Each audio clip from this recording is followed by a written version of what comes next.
Hello बच्चों, good morning. और बढ़िया सब। गुड। तो बच्चे हम लोग है ना प्रीवियस क्लास तक पीरियोडिक टेबल के बेसिक पार्ट को कंप्लीट कर चुके हैं। बेसिक पार्ट बोले तो हम लोगों ने ब्लॉक, पीरियड, ग्रुप के बारे में कंप्लीट आइडिया ले लिया है। जैसा कि मैंने आपको प्रीवियस क्लास में बोला था कि आप लोग एक पीरियोडिक टेबल खुद से तैयार करना, उसको स्टडी रूम में स्टडी टेबल के सामने लगाना। आई थिंक आप लोग अच्छे तरीके से इस चीज को कर लिए होंगे। गुड। तो जब हम लोग को है ना पीरियोडिक टेबल का एक कंप्लीट बेसिक आइडिया आ गया, दैट इज है ना इन पीरियोडिक टेबल कि ब्लॉक क्या है, पीरियड क्या है, ग्रुप क्या है, वो कहां पे है, वो एलिमेंट कहां पे है, उसको हम किस तरह से लोकेट कर सकते हैं। मतलब हमें कोई भी एलिमेंट देगा, हमें कोई भी एलिमेंट देके बोलेगा इसको लोकेट करो, हम वो कर सकते हैं, आराम से कर सकते हैं। उसका पोजीशन क्या है, पोजीशन इन सेंस, यदि कहीं बोलेगा ना किसी एलिमेंट का पोजीशन कहां पे, इन पीरियोडिक टेबल, तो मेरे को करना क्या है, मेरे को डायरेक्टली करना क्या है, उस एलिमेंट का निकालो ब्लॉक, पीरियड एंड ग्रुप। हम लोग बता चुके हैं फर्स्ट काम करना पीरियड के लिए, सेकेंड करना ब्लॉक के लिए, बिकॉज बिना ब्लॉक आप ग्रुप फाइंड नहीं कर सकते, बिना ब्लॉक आप ग्रुप फाइंड नहीं कर सकते। इतना काम करने के बाद हम उस एलिमेंट के लोकेशन को स्टैब्लिश कर सकते हैं। एंड आफ्टर देन हम लोग कुछ प्रॉपर्टी ब्लॉक के किए थे। फॉर एग्जाम्पल ना कुछ प्रॉपर्टी हम एस ब्लॉक के किए थे, कुछ पी ब्लॉक का किए थे, कुछ डी ब्लॉक का किए थे एंड कुछ एफ ब्लॉक का किए थे। तो इन डिटेल्स की प्रॉपर्टी कैसे क्या है, इसे हमको बच्चे ना एज ए सेपरेट ब्लॉक पढ़ना है। हमें एस ब्लॉक भी पढ़ना है, हमें पी ब्लॉक भी पढ़ना है, डी ब्लॉक भी पढ़ना है, एफ ब्लॉक भी पढ़ना है। तो डिटेल प्रॉपर्टी का स्टडी हम लोग ब्लॉक में करेंगे, बट एक एलिमेंट्री आइडिया हम लोग वहां पे अभी तक ले चुके हैं। ओके। एंड आफ्टर देन हम लोग कुछ बेसिक टर्म्स किए थे जो यूज होता है इन पीटी, ठीक है, such as typical element, normal और representative element, diagonal element, what is transition element, what is inner transition element, इन सब चीजों के बारे में हम लोग स्टडी कर चुके हैं। कभी कभी डायरेक्टली अपना एनसीईआरटी में देखना इस चीज को मेंशन किया हुआ है, व्हाट इज ट्रांजिशन, बट हम क्या बोले, एक्चुअल ट्रांजिशन हम लोगों को पढ़ना है डी ब्लॉक के केस में, वहां पे हम लोग डिटेल स्टडी करते हैं ट्रांजिशन के बारे में। And inner transition F block वाला याद है, इतना तक हम लोग कर चुके थे। एंड आफ्टर देन हम लोग आईपेक नोमेनक्लेचर किए थे of element having atomic number more than 100, of element having atomic number more than 100। इन चीजों का हम स्टडी कर चुके हैं। अब जो बच्चे पार्ट स्टार्ट हो रहा है, ये बहुत ज्यादा इंपॉर्टेंट है आपको, मतलब इसका सिग्निफिकेंस है, ठीक है। अब जो पार्ट स्टार्ट हो रहा है वो आपको अब एग्जाम के पॉइंट ऑफ व्यू से मार है, जो पीछे की वो भी एग्जाम के पॉइंट ऑफ व्यू से है, वो भी एग्जाम के पॉइंट ऑफ व्यू से है, बट पिछला पार्ट था जो था वो हमें पीरियोडिक टेबल का एक ओवरव्यू दे रहा था। अब जब हम ना पीटी का एक ओवरव्यू ले लिए, अब उसमें उसकी क्या प्रॉपर्टी है, प्रॉपर्टी का वेरिएशन क्या होता है, किस किस प्रॉपर्टी को पढ़ना है मेरे को, उन चीजों पे हम आ जाते हैं, ठीक है। जब आप घर बना लोगे तभी तो उसमें घर में कोई सामान को अरेंज करोगे, तो हम पीटी बना लिए, हम एक घर तैयार कर लिए, ठीक है। अब उस घर में क्या क्या प्रॉपर्टी है, क्या क्या सामान कहां पे अरेंज करना, वो भी हम देख चुके हैं, मतलब कौन सा सामान वहां रखा हुआ। अब उसकी प्रॉपर्टी को पढ़ना है, मतलब किसकी प्रॉपर्टी सेम है, किसकी डिफरेंट है, इन चीजों के बारे में मेरे को स्टडी करना है। ओके, तो स्टार्ट करते हैं from periodic properties. Periodic properties, periodic properties. तो फर्स्ट क्वेश्चन ये अराइज होता है, what is periodic properties, what is periodic properties. तो पीरियोडिक के मतलब ना, पीरियोडिक का मीनिंग आपको पता होगा, व्हाट इज पीरियोडिक पता है ना, व्हाट इज पीरियोडिक क्या बोलेंगे कि बता ना, देखो बच्चे पीरियोडिक मोशन ना, सपोज कोई पेंडुलम है, यहां पे इसका मेन पोजीशन है, यहां से जाता है यहां पे आता है, बोलते हो ना एक पीरियड, मतलब कि उसका एक मतलब उस चीज का रिपीट होना। जैसे बच्चे आप लोग पढ़े होगे ना वेव, पढ़े होगे ना वेव इस तरह से चलता है ना, तो यहां मतलब कि जब यहां से चलना स्टार्ट किया और ये जो ना इस पोजीशन के बाद मतलब ये एक पीरियड होता है, मतलब यहां से लेके यहां तक एक पीरियड है, या यहां से लेके यहां तक एक पीरियड है, मतलब वो टाइम जब जिसके बाद उसकी प्रॉपर्टी रिपीट करती है, मतलब उसको बोलते हैं वन पीरियड, उसको क्या बोलते हैं, वन पीरियड। सेम केस में पीरियोडिक प्रॉपर्टीज का मतलब है किसी भी प्रॉपर्टी का रिपीट होना आफ्टर ए फिक्स इंटरवल, किसी प्रॉपर्टी का एक प्रॉपर इंटरवल के बाद या एक रेगुलर इंटरवल के बाद या एक फिक्स इंटरवल के बाद रिपीट करना is called periodic properties, is called periodic properties. First of all आप लिखो what is periodic properties, what is periodic properties, note करना। properties which are repeated properties which are repeated after a fixed interval, properties which are repeated after a fixed interval are known as periodic properties. Property which are repeated after a fixed interval are known as periodic properties. After a fixed interval are known as periodic properties. Are known as periodic properties. Are known as periodic properties. Are known as periodic properties. या इसी को question कभी कभी ना एक word लिखा था periodicity. Periodicity का मतलब हुई हुआ कि किसी प्रॉपर्टी का after a regular interval repeat करना इज कॉल्ड पीरियोडिसिटी।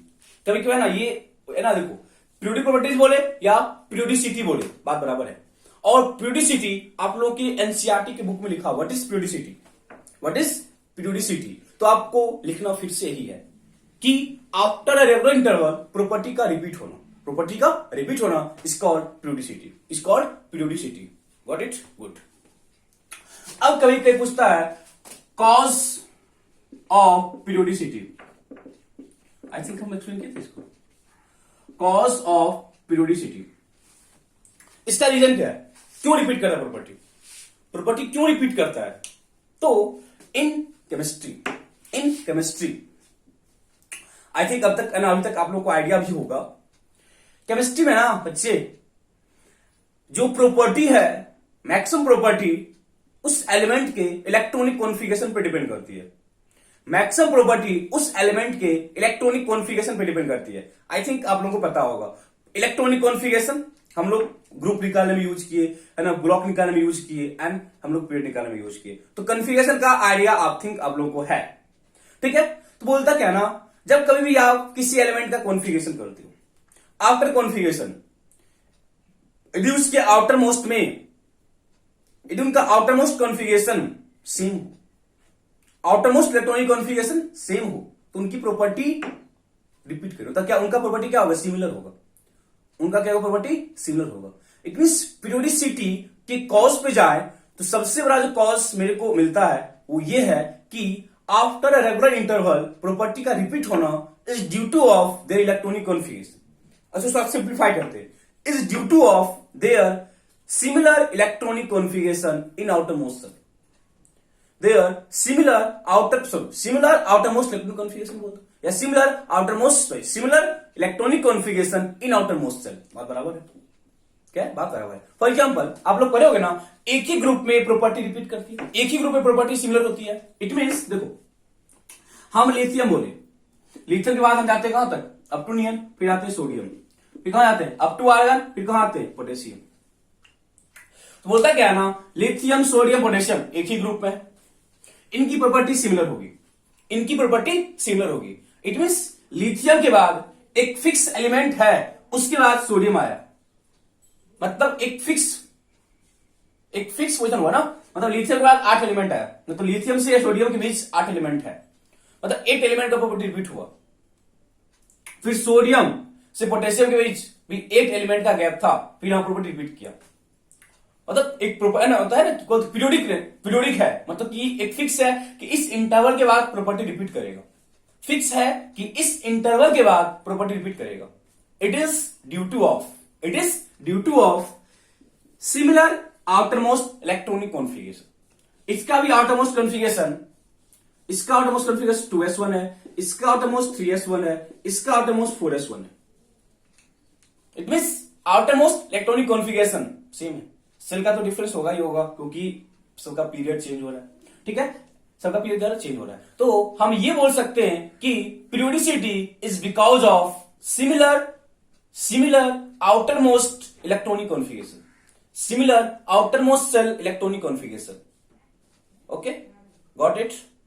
किसी के बारे में देखो ना, नाइट्रोजन फास्फोरस, इसका क्या होता है 3p3, सॉरी 2p3, इसका क्या होता है 3p3। आउटरमोस्ट कॉन्फ़िगरेशन क्या है बराबर, नीचे आर से नहीं चले जाओ, 4p3, एंटीमनी 5p3। ठीक है, तो प्रॉपर्टी का जो रिपीटेशन है they are because of similar outermost shell electronic configuration. It means आप लिखो what are the cause of periodicity. ठीक है ना, कॉज लिखना, कॉज में लिखना कॉज में periodicity is because of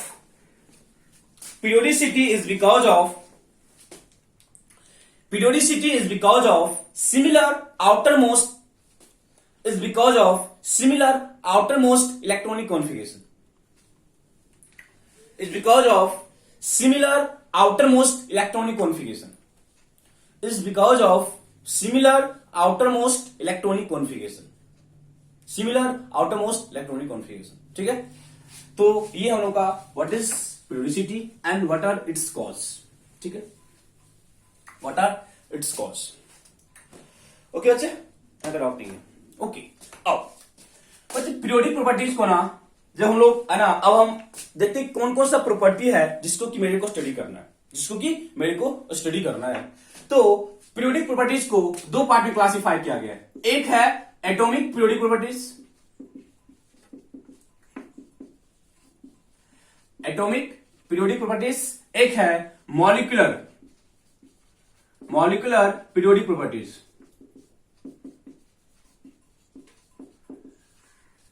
atomic periodic properties and other one is molecular periodic properties.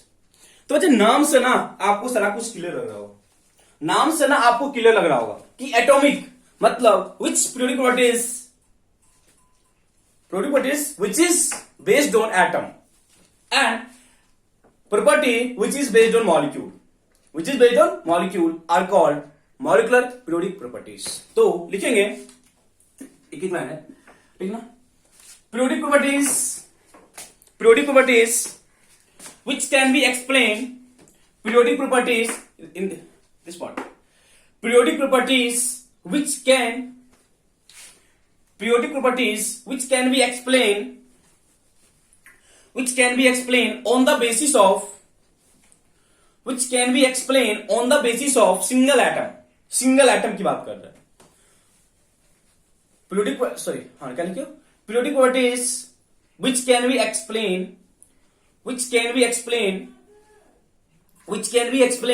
on the basis of single atom, वो कहां पे आएगा मेरे को एटॉमिक पीरियोडिक प्रॉपर्टीज में, गॉट इट। इसमें क्या बोलेंगे, periodic properties which can be explain on the basis of single molecule, which क्या लेना, periodic properties which can be explain,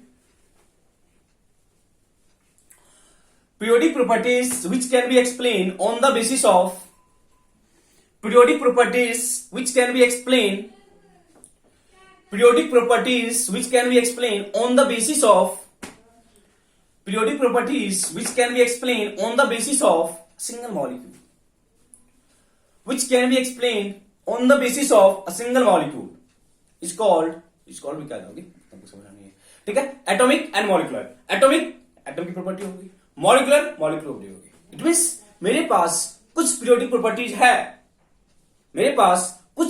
properties है जो कि एटम पे डिपेंड करता है, ठीक है। इट मींस किसी भी एलिमेंट के हम एक सिंगल एटम के बारे में पढ़ के ना उस एलिमेंट का कंप्लीट हम हिस्ट्री निकाल सकते हैं। मॉलिक्यूलर में आपको उस किसी भी एलिमेंट या किसी भी कंपाउंड एक हमको मॉलिक्यूल को समझना होगा ताकि हम उसकी प्रॉपर्टी को एक्सप्लेन कर सके। फॉर एग्जांपल एटॉमिक वाले में जो पीरियोडिक प्रॉपर्टीज मेरे पास है, एटॉमिक वाले में मेरे पास जो पीरियोडिक प्रॉपर्टीज है उसमें सबसे इंपॉर्टेंट है IE, दैट इज आयनाइजेशन, नाम तो सुने होंगे, ionization energy. Second second is EGE, electron gain enthalpy. Second is electron gain enthalpy, second is electron gain enthalpy, EGE। ठीक है, नेक्स्ट है EN, electronegativity.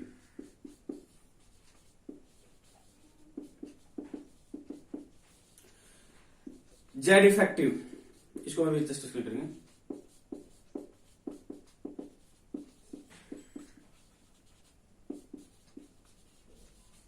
Effective nuclear charge,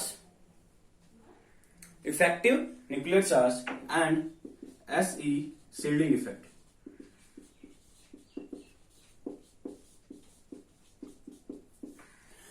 तो यार ये सब है ना शॉर्ट नोटेशन है, ठीक है। हमेशा इतना ज्यादा लिखने से अच्छा है कि हम उसको शॉर्ट में डिनोट कर दें। आप लोग बोर्ड में कम से कम शॉर्ट नोटेशन यूज मत करना, बोर्ड में आपको प्रॉपर नोटेशन यूज करना है। आप कभी भी बोर्ड में IE मत लिख देना या EGE मत लिख देना। हम लोग लिखेंगे प्रॉपर इलेक्ट्रॉन गेन एंथैल्पी, हम लोग लिखेंगे प्रॉपर आयनाइजेशन एंथैल्पी, ठीक है। मॉलिक्यूलर वाले पार्ट में एग्जांपल है रेडियस, रेडियस में हम लोग मॉलिक्यूल की बात करते हैं। मेल्टिंग पॉइंट, बॉइलिंग पॉइंट,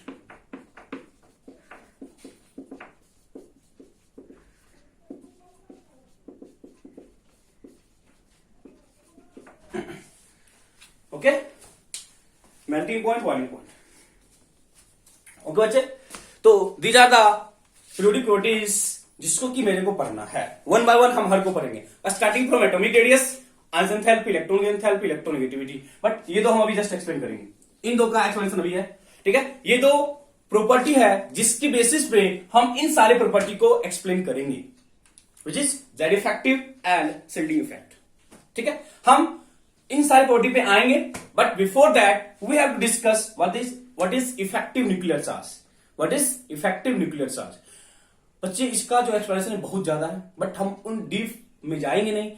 कभी होगा तो हम लोग जब क्वेश्चन सेशन अरेंज करेंगे ना, तो उसमें हम लोग इसके डिटेल एनालिसिस पे जाएंगे, ठीक है। इसका न्यूमेरिकल अप्रोच भी है, बट न्यूमेरिकल अप्रोच को अभी हम नहीं करेंगे, ठीक है, बिकॉज वो थोड़ा सा हमको लेंथी ले लेगा। आई थिंक आप लोगों का स्कूल एग्जाम है, ठीक है। तो उससे पहले हम लोग पहले इस चैप्टर को होता ना कि अप टू दैट एक्सटेंट हम लोग खत्म कर लेंगे, जिस एक्सटेंट तक हम लोग बोर्ड जेई इवन एडवांस तक के क्वेश्चंस में कंफर्ट फील करेंगे, ठीक है।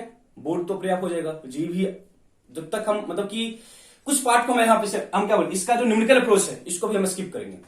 करना होगा जब हम लोग क्वेश्चन सेशन अरेंज करेंगे तो वहां पे करेंगे, एग्जैक्ट वैल्यू हम कैसे निकालते हैं उस चीज पे हम आएंगे, जस्ट स्टार्ट है, ठीक है। तो अब हम टॉपिक देंगे effective nuclear charge.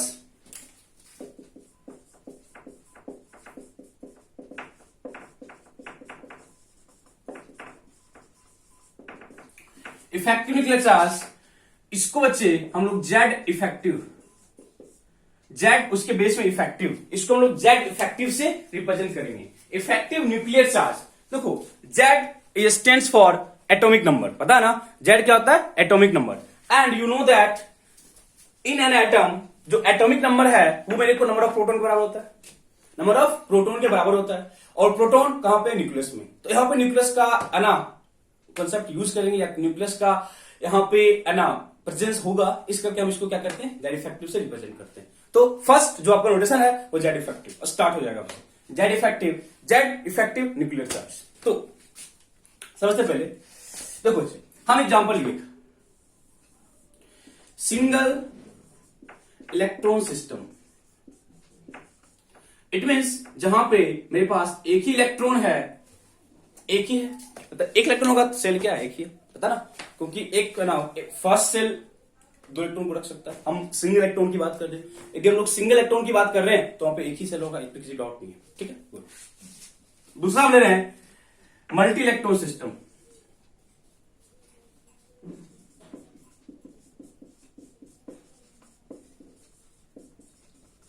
Multi electron system में बच्चे क्या होगा, मेरे पास न्यूक्लियस है, first shell, second shell, third shell, मतलब और ज्यादा होगा, ठीक है। यदि मल्टी इलेक्ट्रॉन सिस्टम की बात करें तो इलेक्ट्रॉन यहां भी होगा, इलेक्ट्रॉन यहां भी होगा, जो भी होगा, और इलेक्ट्रॉन यहां भी होगा। जितना होगा हम हर को है ना डिनोट नहीं कर रहे, हमको एग्जांपल ले रहे, बस जस्ट एग्जांपल ले रहे हैं। मतलब इन मल्टी इलेक्ट्रॉन सिस्टम मेरे पास इलेक्ट्रॉन इस सेल में भी है, यहां भी है और आउटरमोस्ट सेल में भी है। But in single electron system मेरे पास इलेक्ट्रॉन सिर्फ और सिर्फ आउटरमोस्ट सेल में है। ओके, मतलब एक ही सेल है, समझो। इट मीन्स यदि आप सिंगल इलेक्ट्रॉन सिस्टम की बात करें तो बोलोगे ना यहां पे प्लस चार्ज है और इलेक्ट्रॉन पे क्या नेगेटिव है, तो न्यूक्लियस इस इलेक्ट्रॉन को अपनी तरफ खींच रहा होगा, न्यूक्लियस आउटर मोस्ट इलेक्ट्रॉन को अपनी तरफ खींच रहा होगा। यहां कोई डाउट नहीं किसी को, बिकॉज न्यूक्लियस में क्या प्लस चार्ज है और इलेक्ट्रॉन नेगेटिवली चार्ज है। न्यूक्लियस में प्लस चार्ज है and electron is negatively charge and electron is negatively charge particle. Good, but in multi electron system हम बोले कि न्यूक्लियस आउटर मोस्ट को क्या खींचा, क्योंकि बच्चे हम लोग जितना प्रॉपर्टी है ना एक्सप्लेन करेंगे ना, न्यूक्लियस और आउटर मोस्ट इनर मोस्ट का बहुत ज्यादा सिग्निफिकेंस होता नहीं है। प्रॉपर्टीज मतलब मैक्सिमम प्रॉपर्टी बच्चे ना आउटर मोस्ट सेल कॉन्फ़िगरेशन पे डिपेंड करता है, ऐसा कि हम लोग पढ़ चुके पहले भी, क्योंकि है ना अप टू दिस वन मेरे को इनर गैस का कॉन्फ़िगरेशन आ जाता है, पढ़े हो ना, किसी का भी करते हैं तो इनर गैस कॉन्फ़िगरेशन और बाहर का कॉन्फ़िगरेशन हम लोग लिखे थे। तो मैक्सिमम प्रॉपर्टी हम लोग आउटर मोस्ट के अकॉर्डिंग ही करते हैं, इसलिए हम लोग इनर मोस्ट से कोई मतलब रखते नहीं है, हम लोग डील करते हैं आउटर मोस्ट सेल में, बिकॉज उसकी जो भी प्रॉपर्टी है वो डिपेंड करती है आउटर मोस्ट में। इनर का कोई भी कॉन्ट्रीब्यूशन नहीं होता किसी भी केमिकल रिएक्शन में या किसी भी फिजिकल प्रॉपर्टी में, किसी भी केमिकल प्रॉपर्टीज में एयर इलेक्ट्रॉन का कॉन्ट्रीब्यूशन नेग्लिजिबल होता है। ओके, अब देखो, बट न्यूक्लियस इस इलेक्ट्रॉन पे फोर्स ऑफ अट्रैक्शन लगाया, but at the same instant ये जो बच्चे यहां पे खड़ा है इलेक्ट्रॉन सेम चार्ज में रिपल्सन होता है, it means nucleus outer most electron को अभी तक खींचा, but at the same instant ये जो इलेक्ट्रॉन है ये बोला सेम चार्ज है बाहर रिपेल कर देगा, ये बोला सेम चार्ज है बाहर क्या करेगा, बाहर रिपेल करेगा, रिपेल करेगा। इट मींस न्यूक्लियस इस इलेक्ट्रॉन को अभी तरफ खींचा because of opposite charge, but at the same instant जो इनर इलेक्ट्रॉन था वो उसको क्या किया, बाहर रिपेल किया, रिपेल किया। तो एक लाइन में मैं आपको पूछ रहा हूं कि न्यूक्लियस का फोर्स या न्यूक्लियस का जो पावर था वो डिक्रीज या इंक्रीज किया होगा, न्यूक्लियस का पावर उस इलेक्ट्रॉन पे न्यूक्लियस जिस फोर्स से उसको अंदर खींच रहा था वो पावर अब डिक्रीज कर गया होगा। अब क्या होगा, डिक्रीज किया होगा। क्या रीजन होगा, क्या रीजन आप दे सकते हो इसके पीछे, क्या रीजन हम दे सकते हैं बच्ची, क्योंकि हम उसको खींच रहे हैं, ठीक है, और मेरे बीच में कोई आ गया वो उसको बाहर धक्का दे रहा है। सपोज हम किसी पर्सन को खींच रहे तरफ, उसको खींचे, ठीक है, मतलब यदि बीच में कोई ना रुकावट नहीं है तो हम सिंपली क्या उसको खींच लिए, बट यदि बीच में कोई बंदा आ गया तो उसको बाहर फेंकेगा, तो जिस फोर्स से हम उसको खींच रहे होंगे वो फोर्स अब डिक्रीज कर गया होगा, इट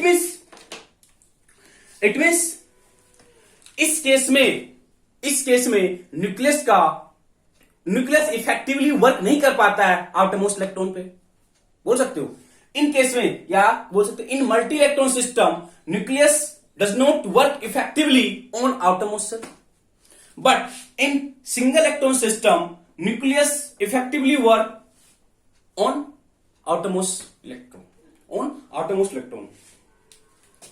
तो यहां पे हम बोल सकते हैं ना all attraction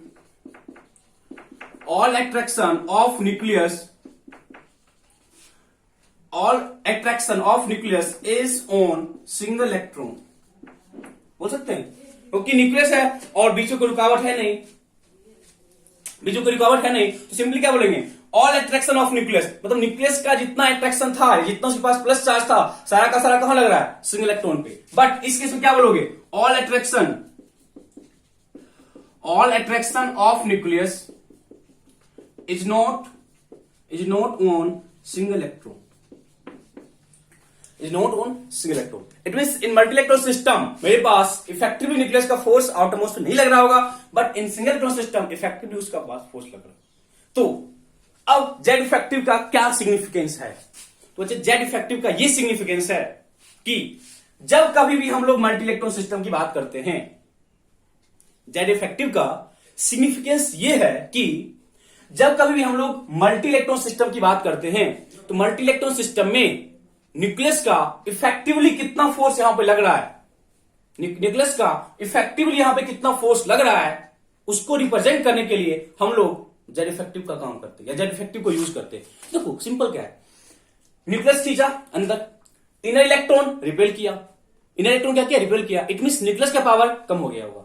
मतलब अब न्यूक्लियस इफेक्टिवली कितना फोर्स वहां पे लग रहा है, अब न्यूक्लियस का इफेक्टिवली कितना फोर्स वहां पे लग रहा है, they are called effective nuclear charge, they are called effective nuclear charge. तो आप लोग इसको डायग्राम को अच्छे से ड्रॉ करो, देन हम लोग स्टार्ट करें लिखना, इसमें थोड़ा सा लिखेंगे। पहले आप लोग लिखो, इसको डायग्राम ड्रॉ करो अच्छे से, चलिए लिखो। In multi electron system, in multi electron system, in multi electron system electron present in multi-electron system, in multi-electron system, electron present in the inner cell, electron present in the inner cell, in multi-electron system, electron present in the inner cell act as a, electron present in the inner cell act as a shield, SHIELD, पता ना, मतलब protection layer देता है। Inner cell electron act as a shield or screen, shield or screen, shield or screen. Innermost electron, inner cell act as a shield or a screen for, shield or screen for nucleus and, for nucleus and outermost electron, shield or screen for nucleus or for nucleus and, for nucleus and outermost electron, nucleus and outermost electron, due to which, outermost electron, due to which electron will not experience, due to which electron will not experience, due to which electron will not experience, due to which electron will not experience full nuclear charge, due to which electron will not experience, due to which electron will not experience full nuclear charge, electron will not experience full nuclear charge। I think यहां तक doubt नहीं है कि जब multi electron system है उस case में जो इनर इलेक्ट्रॉन है, जो इनर इलेक्ट्रॉन है वो न्यूक्लियस और आटोमोस्ट के लिए शील्ड का काम करता है, स्क्रीन का काम करता है, तो उसको एक प्रोटेक्शन लेयर देता है। ठीक है, लास्ट क्या लिखे कि जो आटोमोस्ट इलेक्ट्रॉन है will not experience full nuclear charge. यहां तक आई थिंक कोई डाउट नहीं है। ठीक है, इट मीन्स लिखना आगे, अब लोग है ना पैराग्राफ चेंज कर लिखना, है ना, पैराग्राफ चेंज कर लिखना, ठीक ना। That is actual nuclear charge, that is actual nuclear charge experienced by, actual nuclear charge experienced by, actual nuclear charge experienced by electron, experienced by electron, actual nuclear charge experienced by electron is known as, actual nuclear charge experienced by electron is known as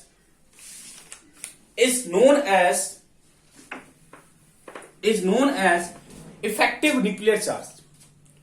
Actual nuclear charge experienced by electron is known as effective nuclear charge, effective nuclear charge, that is Z effective, and it is equal to Z minus sigma,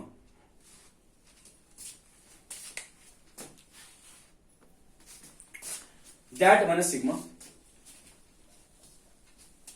ठीक है, अब देखो अब इसमें हर एक का मतलब कि जेड क्या है और सिग्मा क्या, मतलब ये जो रिप्रेजेंटेशन क्या है, ये किसको बताता है और ये किसको बताता है। ठीक है, तो जेड क्या है, मतलब पता है जेड क्या होता है, number of proton in the nucleus, ये बोलोगे ना। जेड क्या रिप्रेजेंट कर रहा है, जेड क्या रिप्रेजेंट कर रहा है, number of proton in the nucleus.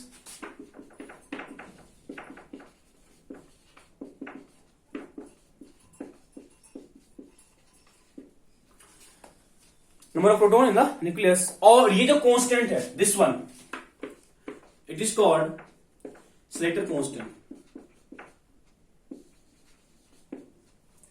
तो इसका वैल्यू हम लोग कैलकुलेट करते हैं, इसका मैथमेटिकल वैल्यू भी है, बट हम उस वाले पार्ट में भी नहीं जा रहे हैं, इफ वाले पार्ट में हम लोग नहीं जा रहे हैं। या आप इसको सिंपली ये बोलोगे, देखो हम सपोज क्या बोले, यदि ये सिंग मतलब कि यहां पे इलेक्ट्रॉन नहीं होता, समझ एक चीज बता रहे हैं, सपोज इनर से इलेक्ट्रॉन नहीं होता, यहां पे 10 प्रोटॉन होता, 10 प्रोटॉन इसको खींच रहा होता, समझ मेरी बात क्या बोल रहा हूं।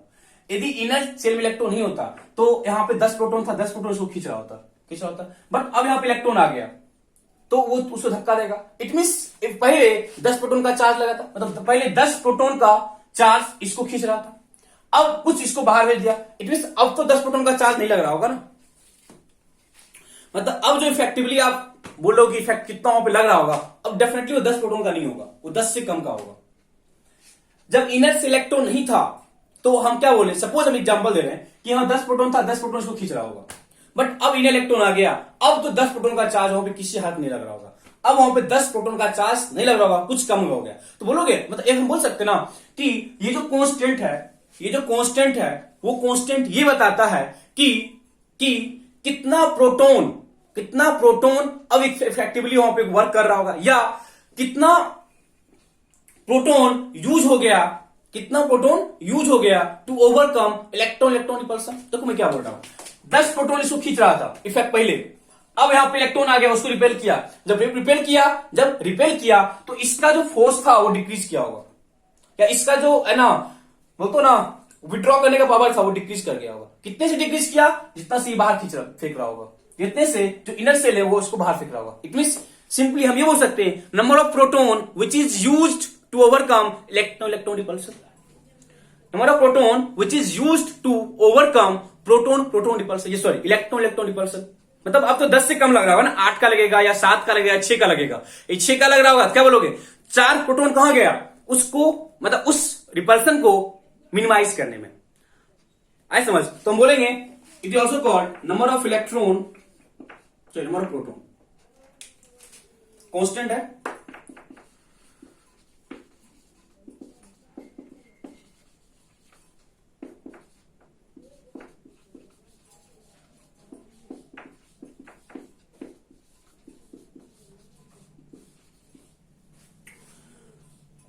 number of proton which is used to overcome electron repulsion, which is used to overcome electron repulsion, which is used to overcome electron repulsion। अब जेड इफेक्टिव क्या बोलेंगे, मतलब इफेक्टिवली कितना लग रहा है, क्या बोलेंगे,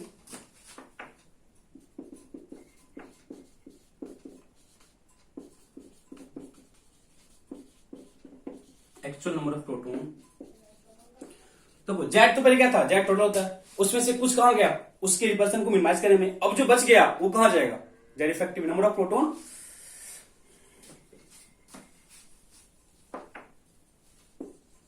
which is giving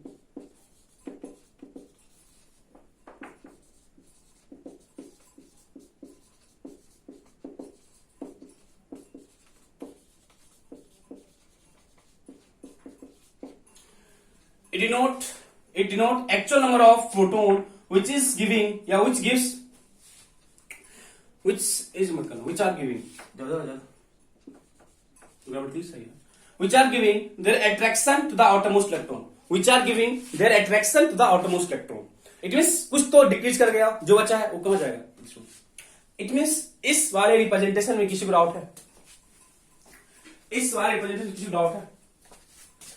तो चाहिए है ना, पॉइंट को समझो, क्योंकि जब आप इस पॉइंट को समझ जाओगे तो आगे मेरे को और भी डाटा जो है उसको एक्सप्लेन करने में थोड़ा सा सहूलियत होगा।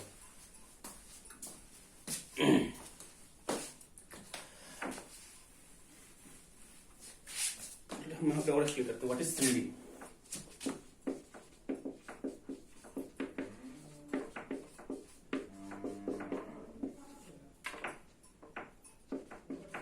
सील्डिंग इफेक्ट स्पेस आप लिखो, अपने आप समझ जाओगे, लिखना सील्डिंग इफेक्ट,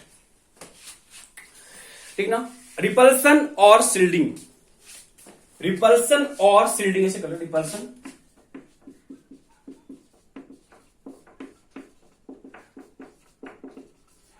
रिपल्सन लाइन की shielding.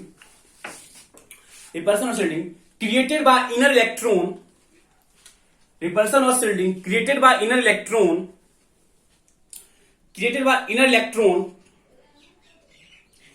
repulsion or shielding created by inner electron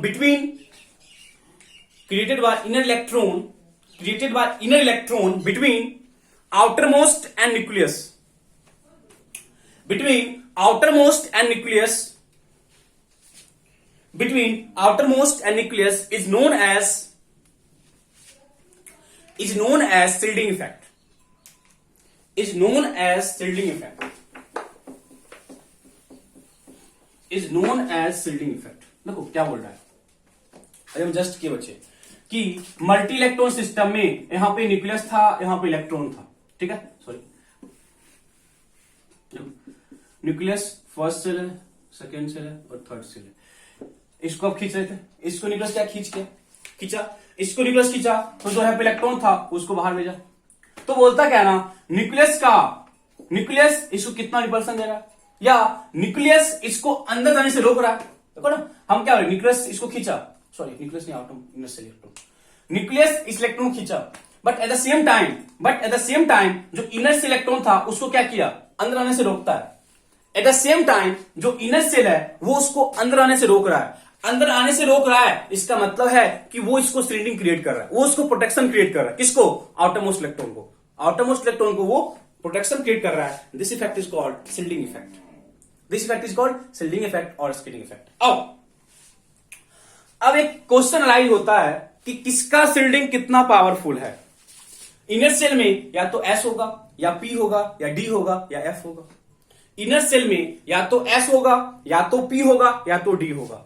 तो ये क्वेश्चन अब अराइज होता है कि शील्डिंग का सीक्वेंस क्या है, किसका शील्डिंग पावरफुल है, किसका शील्डिंग पावरफुल नहीं है। देखो समझना,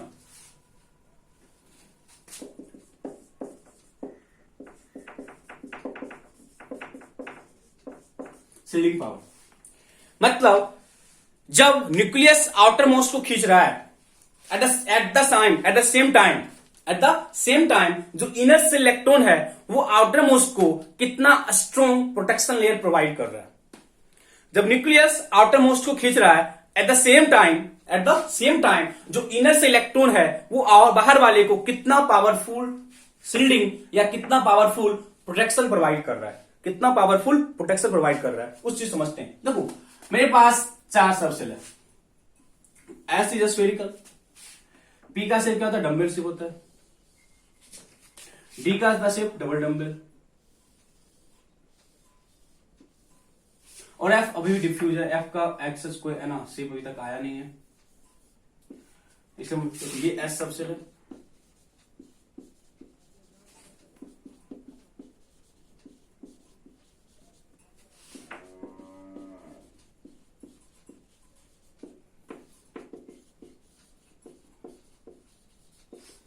एफ सबसेल, देखो एसपीडीएनएफ हमको पता करना है शील्डिंग का सीक्वेंस क्या है, मतलब किसका शील्डिंग पावर ज्यादा है और किसका शील्डिंग पावर क्या है कम। शील्डिंग पावर की बात कर रहे हैं, ठीक है। अब समझना बच्चे, कॉमन सेंस की बात है। अब जाओगे ना, देखो होता क्या ना, आप यदि क्वांटम मैकेनिक्स पढ़े हो या क्वांटम नंबर पढ़े हो तो वहां पे आपको इन चीजों का आइडिया होगा। जैसे हम लोग भी करके कॉन्फ़िगरेशन एसपीडीएफ 1s2 2s2 या 2p6 3d ऐसा, तो वहां पे हम लोगों ने एस के बारे में पढ़ा, पी तो हर एक का ये है ना शेप है। S is spherical in shape, P का शेप है वो डम्बल, इसको बोलते हैं डम्बल शेप, इसको बोलते हैं डबल, इसको कहते हैं डिफ्यूज शेप। जो एफ है वो डिफ्यूज है, एफ क्या डिफ्यूज है। अब कॉमन सेंस की बात है बच्चे कि सपोज ये न्यूक्लियस है और ये आउटरमोस्ट सेल है, इलेक्ट्रॉन खींचेगा, बट यहां पे यदि एस सबसेल आ जाए, यदि यहां पे पी सबसेल आ जाए, डी आ जाए, एफ आ जाए, तो किसका शील्डिंग पावरफुल होगा, इस चीज के बारे में बात कर रहे हैं। तो कॉमन सेंस की बात है, ये स्फेरिकल है, इट मींस ये क्या करेगा, स्फेरिकल शेप क्या करेगा, न्यूक्लियस और आउटरमोस्ट के बीच में एक कंप्लीट स्फेरिकल शेप आ गया। तो कॉमन सेंस बात है, मतलब स्फेरिकल का इसका ये मतलब होता है ना, पढ़ोगे आप लोग क्वांटम मैकेनिक्स में, इसका ये मतलब है कि इलेक्ट्रॉन इस वे से, मतलब इलेक्ट्रॉन का जो डिस्ट्रीब्यूशन है ना वो इस तरीके से, मतलब इलेक्ट्रॉन फाइंडिंग प्रोबेबिलिटी वो इस तरीके से होता है। पी मतलब इस तरीके से इलेक्ट्रॉन फाइंडिंग प्रोबेबिलिटी है, डी में इस तरीके से, और एफ में अभी तक एग्जैक्ट पता नहीं है। एफ का अभी तक एग्जैक्ट पता नहीं है। तो अब कॉमन सेंस की बात है कि जब न्यूक्लियस आउटरमोस्ट को खींच रहा है और एस क्या कंप्लीटली उसको चारों ओर से घेर लिया, चारों ओर से, समझो सपोज यदि चारों ओर से घेरा तो 100% प्रोटेक्शन उसको दे रहा है। 100% प्रोटेक्शन किसको? न्यूक्लियस और आउटरमोस्ट के बीच एस क्या किया, एक कंप्लीट 100% प्रोटेक्शन लेयर दे दिया। 100% है, अब उसको तुम दो भाग में डिवाइड कर दिए तो ना, सिंपल है ना। यदि आप इसको कंप्लीट है 100% है, और इसको हम दो भाग में डिवाइड कर दिए, 50 ऊपर 50 नीचे से, अब इधर से अटैक कर सकता ना। बट डी में क्या हो गया, 25 25 25, चार भाग में उसको डिवाइड कर दिया, 1/4 1/4 1/4 1/4, मतलब अब अटैक यहां से भी कर सकता है, अटैक यहां से भी, अटैक यहां से भी, अटैक यहां से भी कर सकता है, चार साइड से अटैक कर सकता है।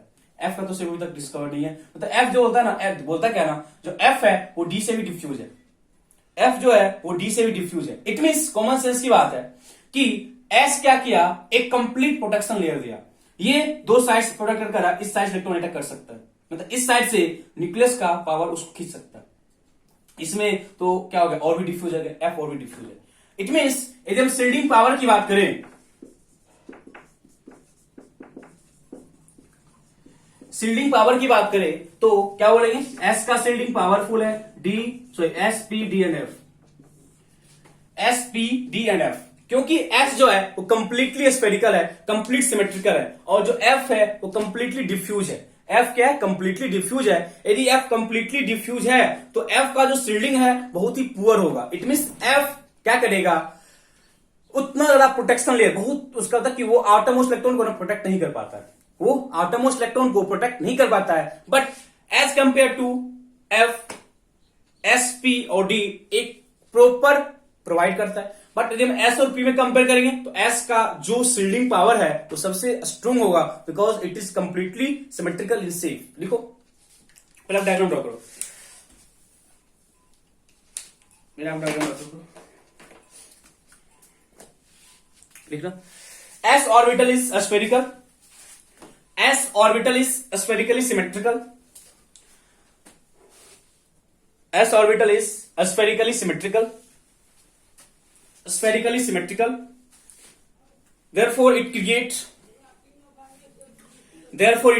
maximum screening or shielding, therefore it create maximum screening or shielding, therefore it create maximum screening or shielding, therefore it create maximum screening or shielding, therefore it create maximum screening or shielding, but it create maximum screening or shielding, but F subshell is diffused in nature, but F subshell is diffused in nature या diffused in shape कर लेना, nature slash shape कर लेना, but F subshell is diffused in shape, therefore its shielding is very poor. Therefore, its shielding is very poor. Therefore, its shielding is very poor. Hence, effective shielding power is SPD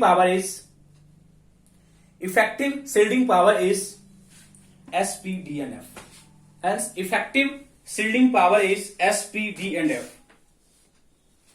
S, P, D and F.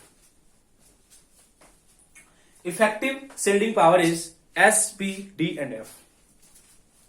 S, P, D and F.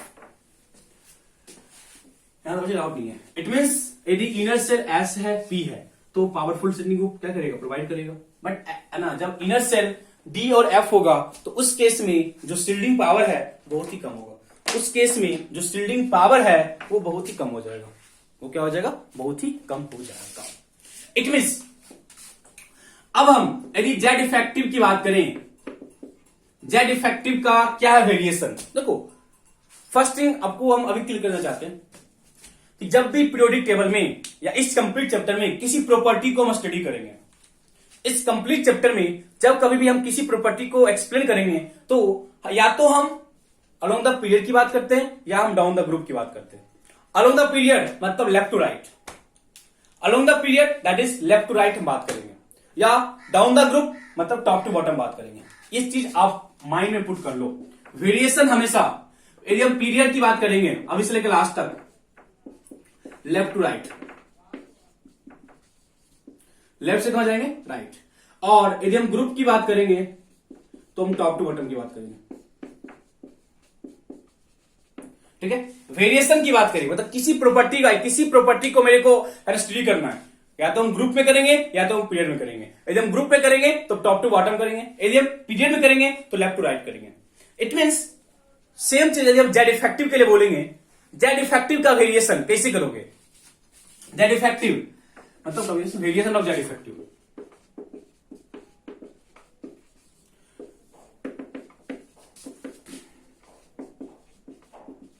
along period that is left to right।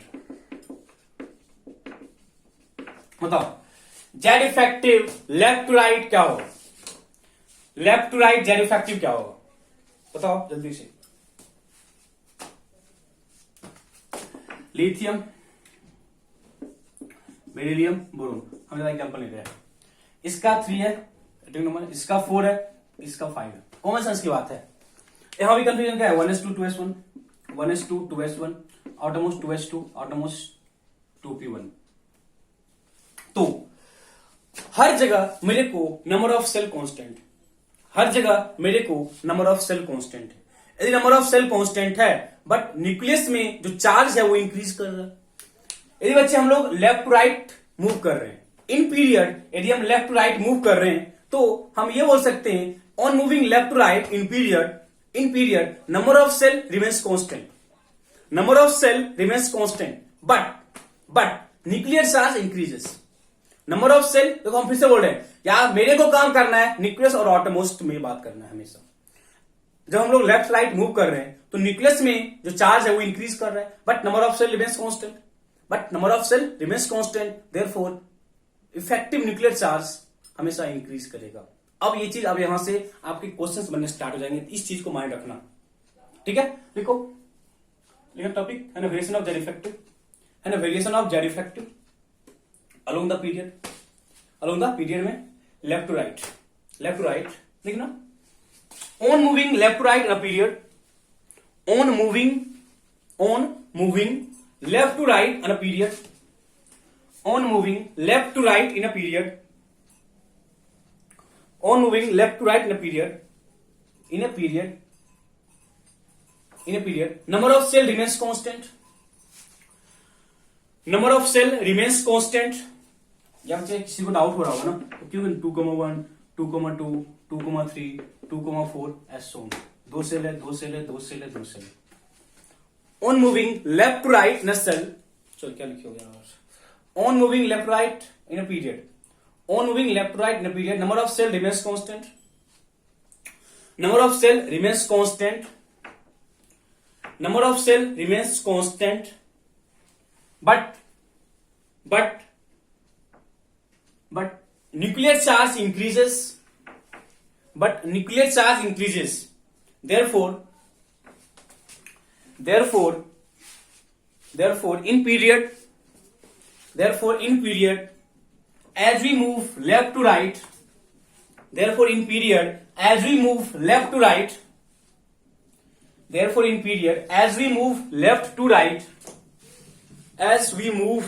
to right, nuclear charge, as we move left to right, effective nuclear charge increases, effective nuclear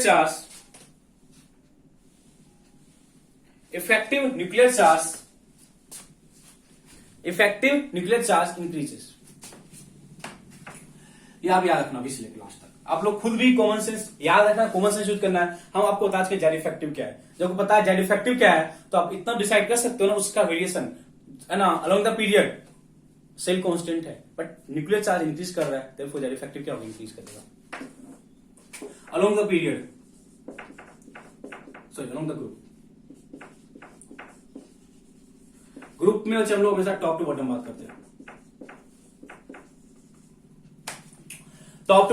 हैं, अब बताओ तुम लोग खुद top to bottom move करने पे क्या होगा? एग्जाम्पल फिर से, लिथियम, सोडियम, पोटेशियम, क्या कन्फिगरेशन है आउटर मोस्ट? 2s1, क्या कन्फिगरेशन है? 3s1, 4s1। Down the move करने पे, डाउन द ग्रुप मूव करने पे, डाउन द ग्रुप मूव करने पे नंबर ऑफ सेल इंक्रीज कर रहा है। नंबर ऑफ सेल इंक्रीज किया, दैट इज न्यूक्लियस और आउटर मोस्ट का बीच का जो डिस्टेंस था वो इंक्रीज किया। एज वेल एज आप बोलोगे यहां पे 3 है, 11 है, 19 है। जब डाउन द ग्रुप मूव किए, जो डाउन द ग्रुप मूव किए, तो हमने एक क्या बोला कि नंबर ऑफ सेल भी इंक्रीज किया, नंबर ऑफ सेल भी इंक्रीज किया, एज वेल एज जो न्यूक्लियस में चार्ज है वो भी इंक्रीज किया, जो न्यूक्लियस में चार्ज है वो भी इंक्रीज किया। अब आ गया दिक्कत कि किसका इफेक्ट लेंगे, किसका इफेक्ट काउंट करेंगे? न्यूक्लियस का इफेक्ट काउंट करोगे या सेल का इफेक्ट काउंट करोगे? यदि न्यूक्लियस का इफेक्ट काउंट किए तो हम क्या बोलेंगे? दैट इफेक्टिव इंक्रीज किया। यदि हम बोले न्यूक्लियस का इफेक्ट काउंट करेंगे तो न्यूक्लियर चार्ज इंक्रीज कर रहा है तो हम क्या बोलेंगे? दैट इफेक्टिव इंक्रीज किया। यदि हम साइज सेल के इफेक्ट को काउंट करें तो नंबर ऑफ सेल इंक्रीज कर रहा है। यदि सेल इंक्रीज कर रहा है तो न्यूक्लियस और आउटर मोस्ट के बीच का जो डिस्टेंस है वो इंक्रीज कर रहा है। यदि सेल का साइज इंक्रीज किया तो न्यूक्लियस और आउटर मोस्ट के बीच का जो डिस्टेंस था वो इंक्रीज कर रहा है। यदि न्यूक्लियस और आउटर मोस्ट के बीच का डिस्टेंस इंक्रीज कर रहा है तो जेड इफेक्टिव डिक्रीज कर रहा होगा। बोलोगे ना, क्योंकि डिस्टेंस इंक्रीज किया, डिस्टेंस इंक्रीज करने पे फोर्स ऑफ अट्रैक्शन क्या होता है? डिक्रीज करता है। फोर्स ऑफ अट्रैक्शन क्या होता है? डिक्रीज करता है। अब हम किसकी बात करेंगे? देखो, डाउन द ग्रुप मूव करने पे, डाउन द ग्रुप मूव करने पे हमेशा जो डोमिनेटिंग फैक्टर होता है वो सेल होता है। इंक्रीज इन सेल हमेशा डोमिनेटिंग फैक्टर होता है एज कंपेयर टू किस पे? जो नंबर ऑफ चार्ज या number of nuclear charge increase किया है। यदि सेल डोमिनेटिंग है तो जेड इफेक्टिव क्या होगा? डिक्रीज करेगा, या जेड इफेक्टिव बोलते नियरली सेम रहता है। क्या होता है? Nearly same. लिखो, on moving down top to bottom in group, मतलब इस चीज को लिख लो, on moving top to bottom in group, on moving top to bottom in group, on moving top to bottom in group, top to bottom in group, number of cell increases, cell SHE, number of cell increases, number of cell increases as well as number of cell increases as well as nuclear charge also increases, as well as nuclear charge also increases, as well as nuclear charge also increases, therefore as well as nuclear charge also increases, therefore मत करना, as well as nuclear charge also increases, but increase in cell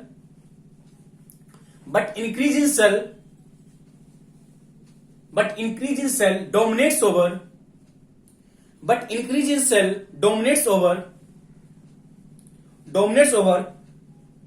nuclear charge. But increase in cell dominates over nuclear charge. Therefore,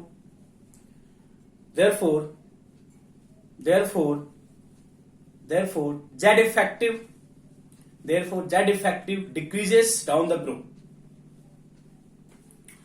Therefore, Z effective decreases down the group. Therefore, Z effective decreases down the group. बच्चों हम bracket को एक चीज लिखना, Z effective decrease down the group, ये bracket start करना, it may nearly same, और देना, और generally it remains same करना, और generally it remains same. मतलब डिक्रीमेंट बहुत कम का होता है। कैसे होता नहीं होता है? कैलकुलेशन फिर से बोल रहे हैं, मैथमेटिकल कैलकुलेशन अभी हम नहीं कर रहे।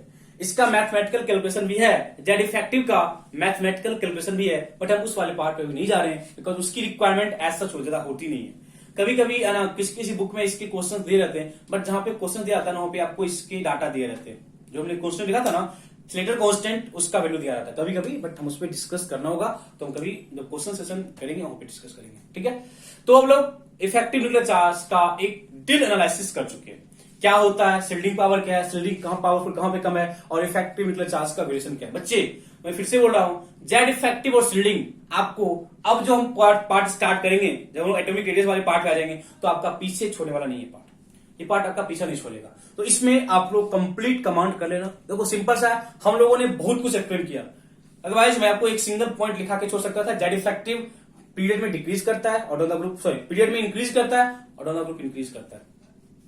क्या बोल रहे हैं यार, Z effective along the period increase करता है और डाउन द ग्रुप डिक्रीज करता है। बट मैंने आपको समझाया कि क्या इसका अरेंजमेंट है, कैसे क्या होता है, इन चीजों को समझने की कोशिश करो, बिकॉज अब आपको ये हमेशा आएगा, क्योंकि अब आपको पता होगा कि इनऑर्गेनिक में एक्सेप्शंस हैं, but they are not exceptions, उसके पीछे का रीजन है। एक्सेप्शन कुछ नहीं है, रीजन है, रीजन को समझने की कोशिश करेंगे, ठीक है। तो अब हम स्टार्ट कर रहे हैं पीरियोडिक प्रॉपर्टीज। देखो एटॉमिक पीरियोडिक प्रॉपर्टीज में जो लास्ट का 2 पॉइंट था, है ना, इफेक्टिव न्यूक्लियर चार्ज और शिल्डिंग इफेक्ट, इस 2 को हम कंप्लीट कर दिए। एटॉमिक पीरियोडिक प्रॉपर्टीज में जो लास्ट का 2 पॉइंट था, कौन कौन सा, लास्ट का जो 2 पॉइंट था कौन कौन सा, इफेक्टिव न्यूक्लियर चार्ज और शिल्डिंग इफेक्ट, इसको हम लोग कंप्लीट कर लिए, इसको हम लोग कंप्लीट कर लिए हैं। अब स्टार्ट करते हैं हम लोग फर्स्ट जो पीरियोडिक प्रॉपर्टीज है, दैट इज एटॉमिक रेडियस या रेडियस या एटॉमिक रेडियस, ठीक है। ओके, फर्स्ट स्टार्ट किए, देन इसके बाद हम लोग enthalpy, electron gain enthalpy, electronegativity, मतलब ना हर लेक्चर एक पार्ट हम खत्म करने की कोशिश करेंगे, एक लेक्चर में कंप्लीट हम एक पार्ट खत्म करने की कोशिश करेंगे, ठीक है। चलो एटॉमिक रेडियस, सिंपली क्या बोलोगे, एटॉमिक रेडियस मतलब एटम्स में न्यूक्लियस और आटोमोस्ट के बीच का डिस्टेंस है, they are called atomic radius. ये बोलोगे ना, रेडियस क्या होता है, किसी भी सर्कल पर सर्कल में क्या होता है रेडियस, न्यूक्लियस मतलब उसका जो सेंटर है, सेंटर और सर्कमफेरेंस के बीच का डिस्टेंस क्या होता है, पता है रेडियस ना।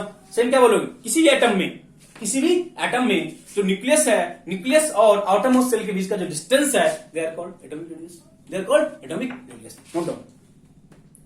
Conceptually, atomic radius is defined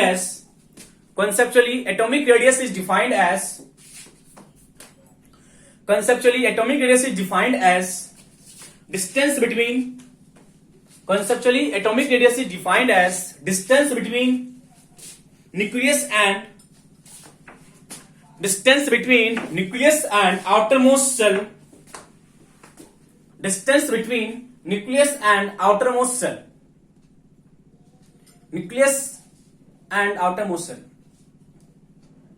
conceptually atomic radius is defined as distance between nucleus and outermost cell, but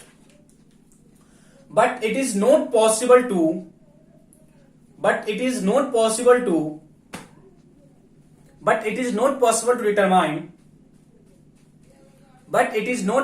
determine exact value of atomic radius. But it is not possible to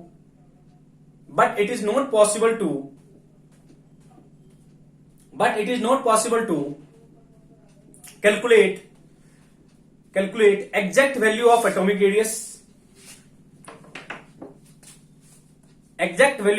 radius. Because of cannot determine exact value of atomic radius because first point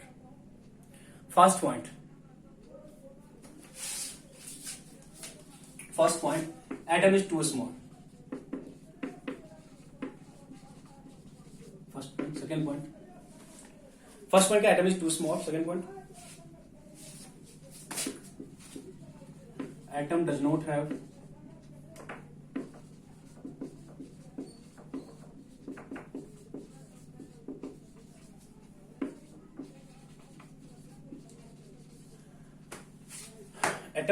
well-defined boundary. Atom does not have well-defined boundary and wave nature of electron.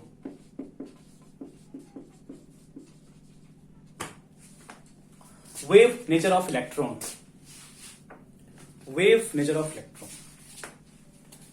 इन तीन reason के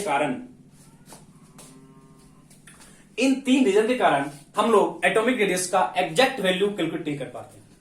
exact value calculate possible नहीं है, simply क्योंकि size बहुत छोटा है, बहुत ही small size के लिए आप यदि जाओगे कुछ कैलकुलेट करने के लिए भी, तो वहां पे आप एग्जैक्ट कैलकुलेशन नहीं कर सकते। सेकेंड थिंग, पता ही बहुत छोटा है तो आप एग्जैक्ट निकाल सकते हो। सेकेंड क्या है, एटम का वेल डिफाइंड बाउंड्री नहीं है, अब अभी जस्ट देखिए SP D and F, हर एक का जो ओरिएंटेशन था डिफरेंट था। एकदम एस मतलब आउटरमोस्ट एस है तो उसका जो ओरिएंटेशन है वो डिफरेंट, पी का जो ओरिएंटेशन है वो डिफरेंट है, डी का जो ओरिएंटेशन है डिफरेंट है। ये कैसे क्या होता है? It is all because of quantum mechanics.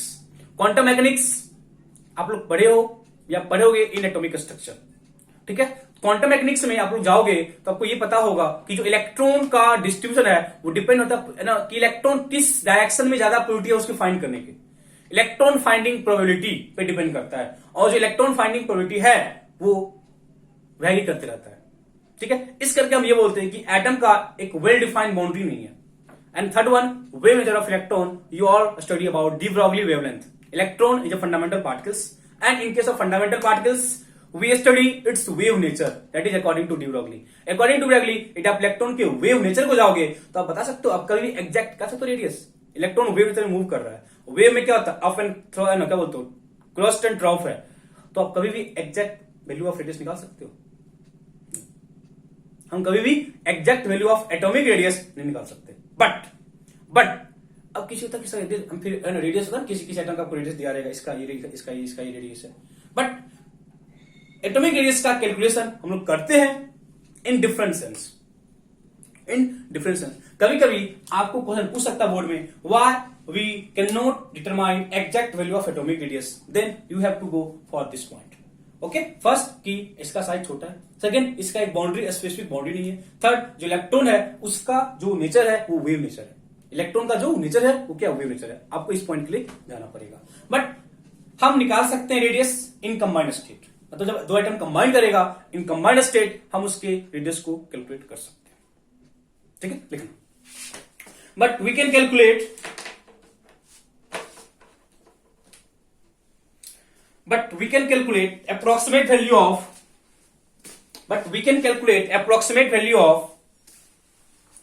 approximate value of the size of atom, radius हो गया, but we can calculate approximate value of size of atom,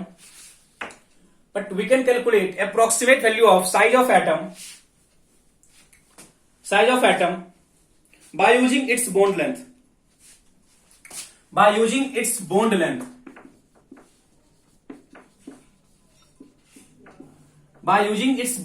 in combined state।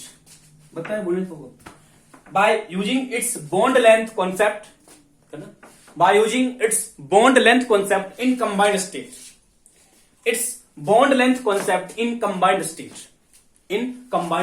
अब आपके माइंड होगा what is bond length concept in combined state. तो मेरे दिमाग में what is bond length, लिखना इंटरन्यूक्लियर डिस्टेंस, लिखना बॉन्ड लेंथ के बारे में फर्स्ट लिख लो तो पता चलेगा क्या आता है, ठीक ना। Internuclear distance between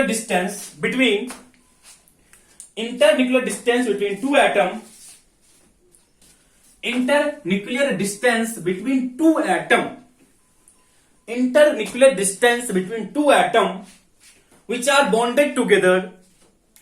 internuclear distance between two atom which are bonded together, which are bonded together by a chemical bond, which are bonded together by a covalent, which are bonded together by a chemical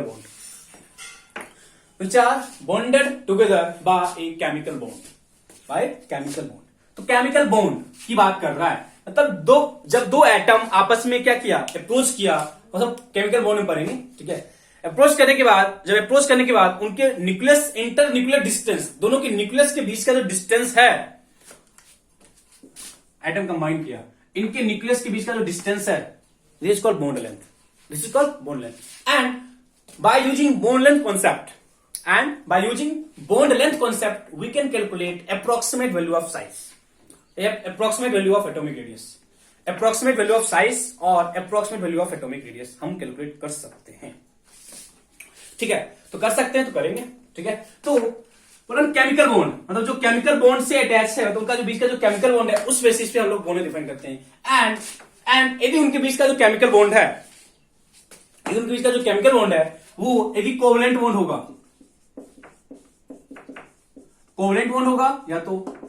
या उनके बीच का जो bond है वो metallic bond होगा, या उनके बीच का जो बॉन्ड है वो आयनिक बॉन्ड होगा, या उनके बीच का जो बॉन्ड है वो मेटेलिक बॉन्ड होगा। मेटेलिक बॉन्ड लिखिए, वंडरवाल, वंडरवाल्स, वंडरवाल्स बॉन्ड होगा। हर चीज को आप लोग करोगे वन बाय वन, ठीक है। मतलब क्या बोले, जब दो एटम अप्रोच किया तो उनके बीच का जो है ना लेंथ, उनके न्यूक्लियस के बीच का जो डिस्टेंस है, इंटर न्यूक्लियर डिस्टेंस जो है, उस केस में हम लोग रेडियस को डिफाइन करेंगे, ठीक है। जब कोवलेंट बॉन्ड होगा तो हम डिफाइन करेंगे कोवलेंट रेडियस। क्या करेंगे डिफाइन? Covalent radius. इसको क्या करेंगे? Metallic radius. इसको क्या करेंगे? Ionic radius. इसको क्या करेंगे? One over radius, one over radius, ठीक है। तो मेरे को इन सब रेडियस के बारे में पढ़ना है, covalent radius, metallic radius, ionic radius and one over radius and one over radius. हम वन बाय वन हर चीज को एक्सप्लेन करेंगे। इट मींस ये मेरे पास टाइप्स है एटॉमिक रेडियस का। ये सारा क्या हो गया आपको? एटॉमिक रेडियस का टाइप्स है। कौन कौन सा? Covalent radius, one over radius, metallic radius and ionic radius. क्या है? Metallic radius and ionic radius. तो आप इसको लिख सकते हो ऐसे भी कि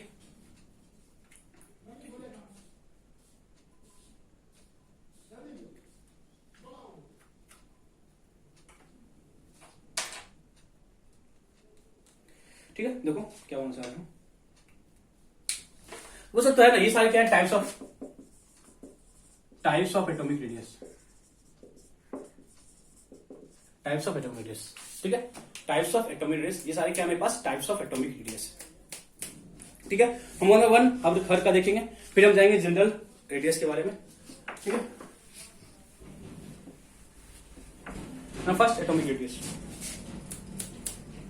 फर्स्ट एटॉमिक रेडियस, चलो कोवलेंट रेडियस।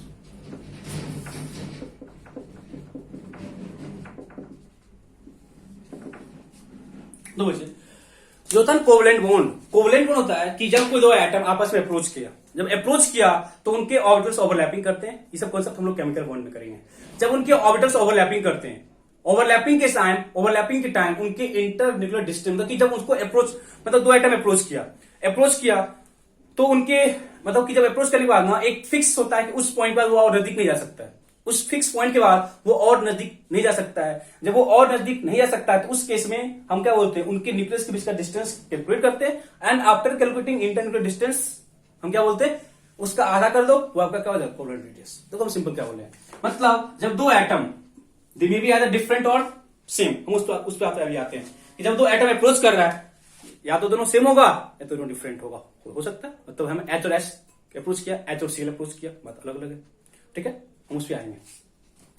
दो एटम अप्रोच किया, अप्रोच करने के बाद उनकी सपोज क्या बोले, ये उसका एक था पोजीशन जिसके बाद वो और नजदीक नहीं जा सकता है, ठीक है। होता है हर केमिकल बॉन्ड में जाओगे तब इस चीज को पढ़ोगे। मतलब ये उनका एक इंटरवल डिस्टेंस था, इस डिस्टेंस के बाद वो और नजदीक नहीं जा सकता है। इस डिस्टेंस में इनके न्यूक्लियस का बीच का डिस्टेंस कैलकुलेट करो, इनके बीच न्यूक्लियस के बीच का डिस्टेंस कैलकुलेट करो and after calculating its nuclear distance, covalent radius is defined as internuclear distance by 2। Internuclear distance by 2 मतलब हम एग्जैक्ट वैल्यू ऑफ एटम नहीं निकाल सकते, exact value of atomic radius calculate नहीं कर सकते थे, बट एटॉमिक रेडियस हम कर सकते हैं इन कंबाइंड स्टेट। कंबाइन किया तो बॉन्ड लेंथ डिफाइन किया, ये बॉन्ड लेंथ है, मतलब इस लेंथ से इस लेंथ तक क्या बॉन्ड लेंथ है, बॉन्ड लेंथ डिफाइन कर ली।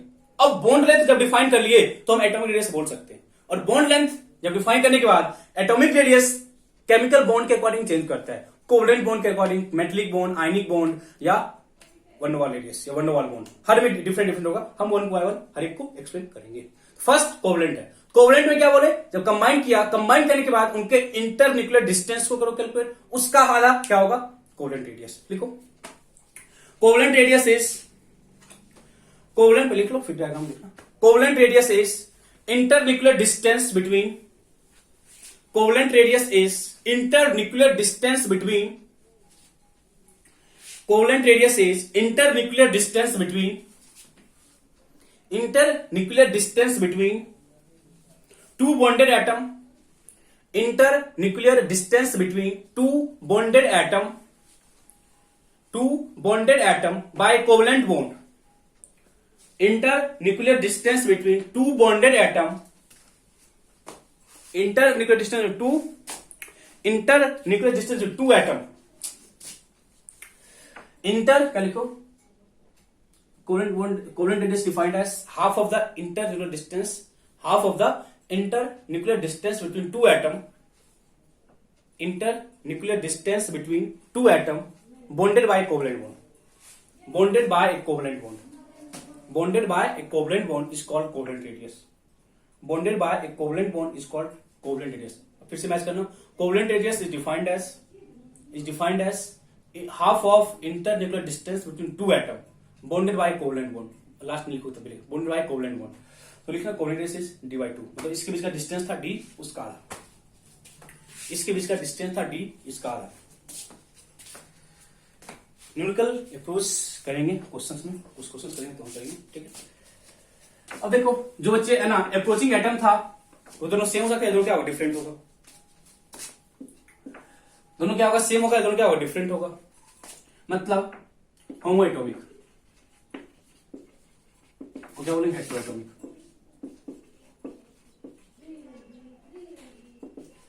मतलब होमोएटॉमिक क्या जो एटम अप्रोच कर रहा है दोनों एटम क्या सेम है, और हेटेरोएटॉमिक में क्या दोनों एटम क्या डिफरेंट है. हेटेरो में क्या बोलेंगे दोनों एटम क्या डिफरेंट है. ठीक है. तो होमोएटॉमिक क्या है जो ओवरलैपिंग किया एटम क्या सेम है, तो फिर से आप वही बोलोगे. सपोज ए है और ए है और ए है. ठीक है. फिर से बोलोगे ना रेडियस क्या हो जाएगा D of A and A by कितना 2. बोलोगे ना डी ऑफ ए कितना 2. ठीक है. ठीक है. और हेटेरोएटॉमिक क्या आ जाएगा. हेटेरोएटॉमिक क्या दो एटम क्या डिफरेंट है. हेटेरो में क्या बोलोगे सपोज एटम ए है और एटम क्या बी है. एटम ए है और एटम क्या बी है. तो बात वही हो गया कि मेरे को बोलेगा distance between A and B क्या होगा, तो क्या बोलेंगे रेडियस ऑफ ए प्लस क्या बोलोगे रेडियस ऑफ बी. दोनों का है ना रेडियस करो कैलकुलेट, वो क्या हो जाएगा distance between A and B. Distance between A and B. Distance between A and B. ठीक है.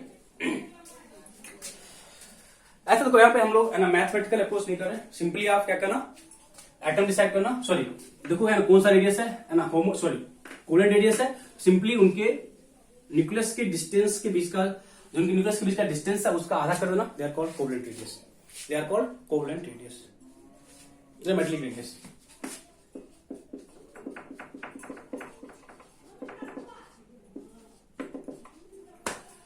देखो मेटल्स में ना जो एटम्स होते हैं ना वो एक स्पेसिफिक मेथड का अरेंज होते हैं.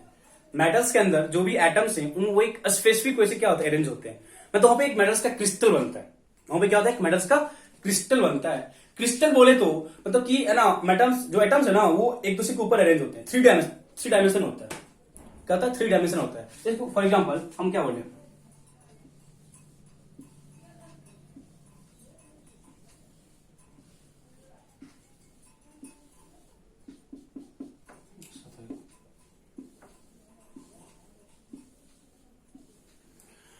पता है एक हम बना एक लेयर, इसके ऊपर लेयर होगा इसके नीचे लेयर होगा. मतलब ये लेयर स्ट्रक्चर होता है जो मेटलिक मतलब मेटल्स का जो होता है मेटल्स क्या क्रिस्टल के फॉर्म होता है.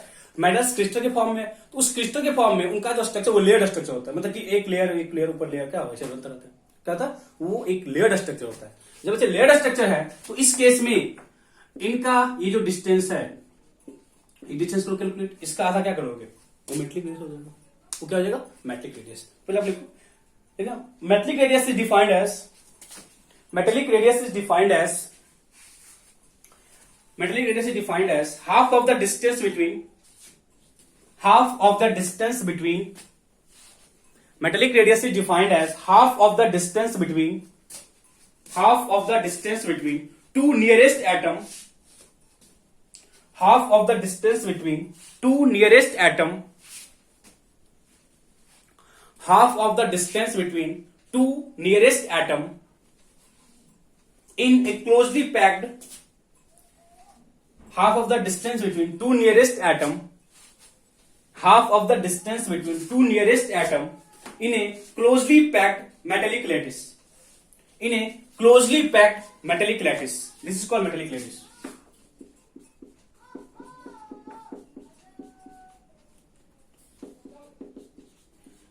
in a closely packed metallic lattice.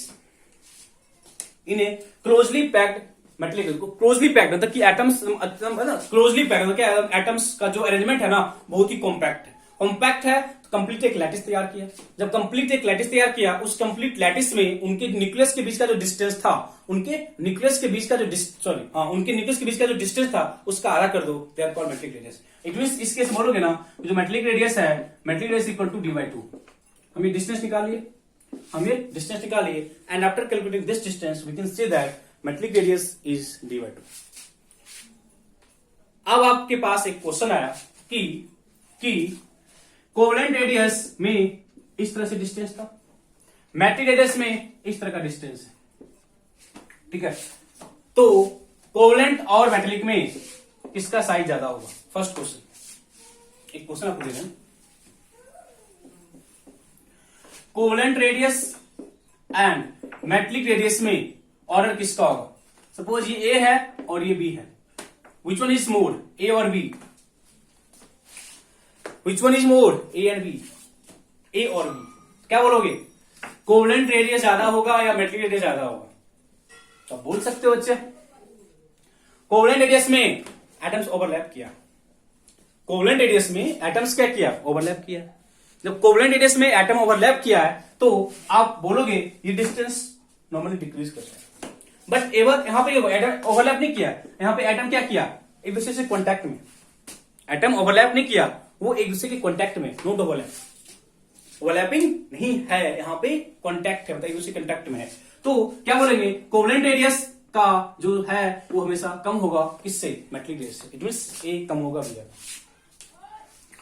Which one is bigger? Metallic radius, because of this arrangement, because of this arrangement. Got it? Next है van der Waals, van der Waals radius.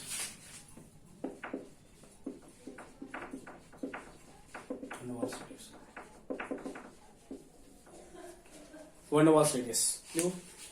It is defined as half of the internuclear distance between. It is defined as half of the internuclear distance between two identical atoms. It is half of the internuclear distance between two identical atom, internuclear distance between two identical atom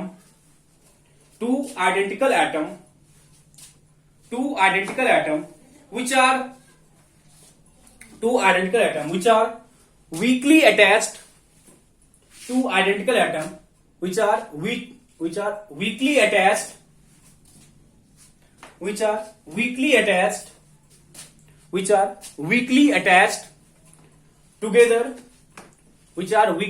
together by a weak van der Waals force of attraction. Which are weakly attached by weak van der Waals force of attraction. Which are weakly attached by a weak van der Waals force of attraction. Which are weakly attached by a weak van der Waals force of attraction. Weak van der Waals force of attraction. देखो van der Waals force of attraction, van der Waals force के बारे में आप लोग पढ़ोगे detail से atomic से chemical bonding में। तो van der Waals force में ना, van der Waals force में मोस्टली हम लोग बात करते हैं तो कि सपोज HCl है, HCl एक मॉलिक्यूल है, तो वहां पे आपको डिफरेंस इन इलेक्ट्रोनेगेटिविटी होगा, डिफरेंस इन इलेक्ट्रोनेगेटिविटी। इफ आप लिखना पहले, एक चीज लिखना पहले आपने नोट करके, देखो नोट करके, van der Waals radius is defined in non-bonded state. Van der Waals radius is defined in non-bonded state. Non-bonded chemical bond कोई फॉर्म नहीं था वहां पे, हम यहाँ पे कल केमिकल बॉन्ड फॉर्म हो रहा था, but van der Waals radius में कोई केमिकल बॉन्ड फॉर्म नहीं था। van der Waals radius is defined in non-bonded form. van der Waals radius is defined in non-bonded form. Non-bonded form। तो suppose कोई है ना, मेरे पास एक मॉलिक्यूल यहाँ पे, मेरे पास एक मॉलिक्यूल यहाँ पे, मतलब इस मॉलिक्यूल का बात हो रही है, सेम मॉलिक्यूल मतलब आइडेंटिकल एटम, ठीक है। तो यहाँ पे ना इसका न्यूक्लियस है, यहाँ न्यूक्लियस है, यहाँ न्यूक्लियस है, जो भी है। तो ये यहाँ पे ना कोई कोई चार्ज होता है। आप पढ़ोगे partial positive partial negative. Suppose हम क्या बोले, partial positive partial negative, partial positive partial negative, partial positive partial negative. बताइए कैसे। फॉर एचसीएल तो बता दिया होगा कि सीएल का इलेक्ट्रोनेगेटिव ज्यादा होता है, ज्यादा नहीं दिमाग लगाना, इलेक्ट्रोनेगेटिव हम करेंगे। इसका ज्यादा नेगेटिव, इसको क्या बोलते हैं पॉजिटिव। पार्शियल, पार्शियल चार्ज है, नॉट एग्जैक्ट चार्ज। इसके बारे में बच्चे पढ़ेंगे इलेक्ट्रोनेगेटिविटी में, अभी ज्यादा दिमाग मत लगाना। तो इनके बीच का डिस्टेंस या इनके बीच का डिस्टेंस सपोज डी है, ये भी क्या डी है, तो वन वाला रेडियस क्या होता है डी/2।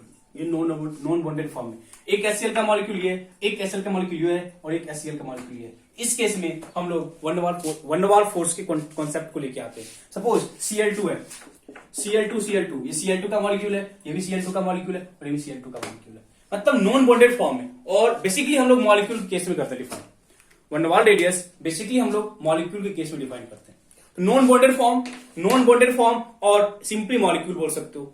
वंडरवाल रेडियस का जो कॉन्सेप्ट है बेसिकली मॉलिक्यूल्स के लिए आता है, not for atom. Basically for molecule atoms के लिए आता है इन case of inert gas, but basically हम लोग किसके करते हैं, मॉलिक्यूल्स के लिए करते हैं। Molecules in non bonded form, या सिंपली आप बोल सकते हो ना, वो कोई भी एलिमेंट जो एटम मतलब जो कंबाइन नहीं हो सकता, ना नोबल गैस कंबाइन नहीं करता है। यदि नोबल गैस कंबाइन नहीं करता है तो क्या होगा, नॉन बॉन्डेड फॉर्म में होगा। और यदि वो नॉन बॉन्डेड फॉर्म में होगा उस केस में हम लोग वंडरवाल रेडियस को डिफाइन करते हैं। उस केस में हम लोग वंडरवाल रेडियस को डिफाइन करते हैं। पहले आप लोग इस डायग्राम को दिखा रहे हैं। वंडरवाल रेडियस इज डी/2। हम बोले ये डिस्टेंस बात करें। अब लिखना नोट करके कुछ लिख लीजिए जैसे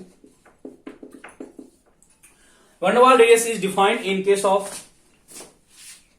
वंडरवाल रेडियस इज डिफाइंड या एफ करना। Van der Waals radius is defined only in solid state. Van der Waals radius is defined only in solid state, only in solid state. Van der Waals radius is defined only in solid state, only in solid state. First point हो गया। Second point लिखना, it is not applicable for metal. Second लिखना, it is not applicable for metal. Metal मतलब metal क्या है, metal radius. It is not defined for metal. It is not defined for metal. It is not defined for metal. Next one.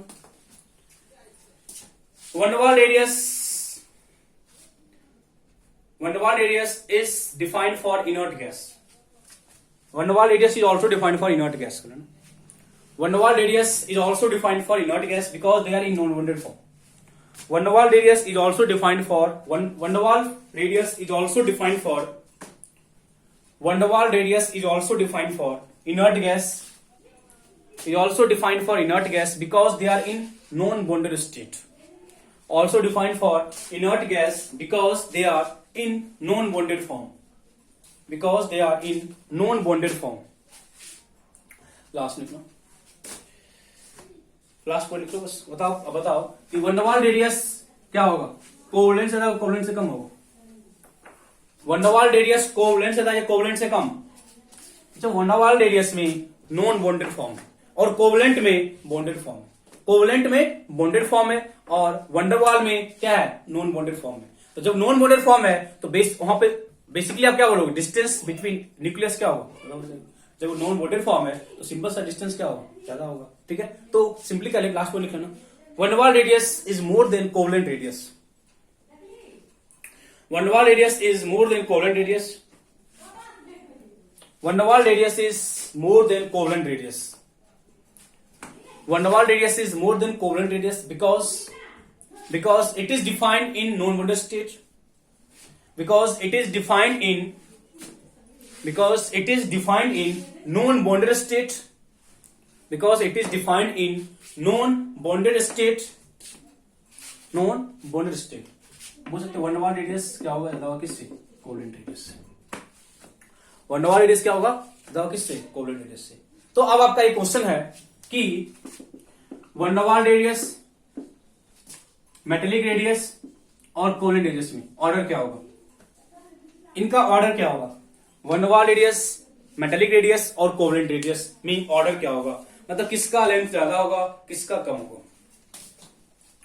तो क्या बोलोगे, van der Waals radius ज्यादा होगा metallic से, और मेटेलिक ज्यादा होगा किससे, कोवलेंट से, बिकॉज आपको पता है यहाँ पे नॉन बाउंडेड फॉर्म है, यहाँ पे इस तरह का स्टेट होता है, सॉरी यहाँ पे इस तरह का स्टेट है और यहाँ पे इस तरह का स्टेट। तो आप यहां से ये चीज निकाल सकते हो कि बेसिकली ये डिस्टेंस ज्यादा होगा, ये डिस्टेंस और ये डिस्टेंस, तो बेसिकली ये डिस्टेंस हमेशा क्या होगा, इट इज वंडरवाल रेडियस। यदि किसी है ना, यदि किसी एलिमेंट के केस में हम वंडरवाल रेडियस को डिफाइन करने जाएं, यदि किसी एलिमेंट के केस में हम वंडरवाल रेडियस को डिफाइन करने के लिए जाए तो हम ये बोलेंगे, यदि किसी एलिमेंट के केस में हम वंडरवाल रेडियस को डिफाइन करने के लिए जाए तो हम ये बोल देंगे कि वहां पे उसका जो एक्सटेंट है वो ज्यादा होगा as compare to metallic, as compare to covalent. तो आपको लॉजिक समझ आ गया होगा, ठीक है।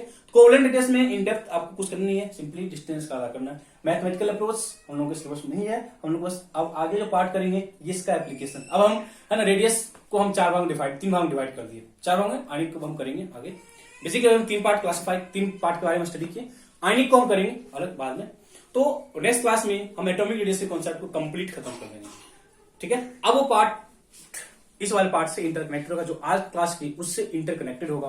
तो आप इस वाले पार्ट को एक अच्छी तरीके से रिवाइज करके रखना नेक्स्ट क्लास के लिए। Okay, thank you, bye.